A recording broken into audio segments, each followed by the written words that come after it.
জাকির নায়েক। আমি আফগানিস্তান থেকে ইমান বলছি।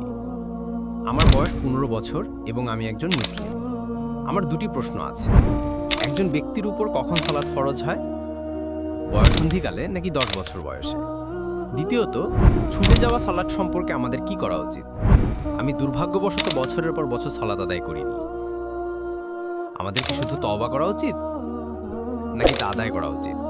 এবং যদি আমাকে তা আদায় করতেই হয় তবে কত বছরের সালাত আদায় করতে হবে? কারণ আমি 14 বছর বয়সে প্রাপ্তবয়স্ক হয়েছি এবং এখন আমার বয়স 15। আমার কি শুধু 1 বছরের সালাত আদায় করতে হবে নাকি 5 বছরের?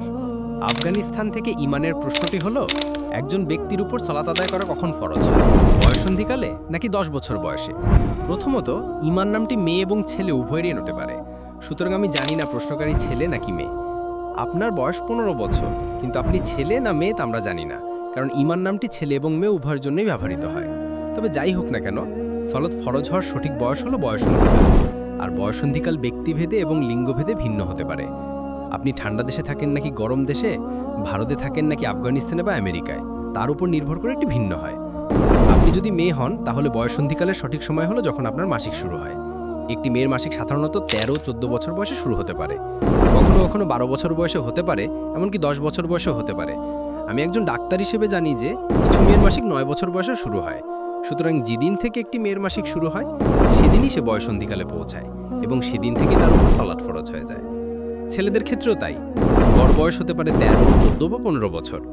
আপনি যেহেতু বলেছেন যে আপনি 14 বছর বয়সে বয়ঃসন্ধিকালে পৌঁছেছেন, সেদিন থেকেই আপনার উপর সালাত ফরজ হয়েছে। এখন আপনার বয়স 15 বছর। সুতরাং আপনি 1 বছরের সালাত আদায় করেননি, 5 বছরের নয়। আপনার প্রশ্ন হলো, আপনার কি ছুটে যাওয়া সালাত আদায় করতে হবে নাকি শুধু তওবা করতে হবে? এই বিষয়ে দুটি মত রয়েছে। একটি মত অনুযায়ী আপনাকে ছুটে যাওয়া সালাত আদায় করতে হবে। আরেকটি মত অনুযায়ী, যা অধিকতর সঠিক, তা হলো যদি আপনি ইচ্ছাকৃতভাবে সালাত ত্যাগ করেন তবে এর কোনো কাফফারা নেই। আমাদের প্রিয় নবী মুহাম্মদ সাল্লাল্লাহু আলাইহি ওয়াসাল্লাম বলেছেন, যদি কোনো ব্যক্তি ভুলবশত সালাত আদায় করতে ভুলে যায় তবে যখনই তার মনে পড়বে তখনই তাকে সালাত আদায় করতে হবে। এর জন্য কোনো কাফফারা নেই। অন্য এক হাদিসে আছে, যদি কোনো ব্যক্তি ঘুমিয়ে থাকার কারণে সালাত আদায় করতে না পারে তবে ঘুম থেকে ওঠার সাথে সাথেই তাকে সালাত আদায় করতে হবে।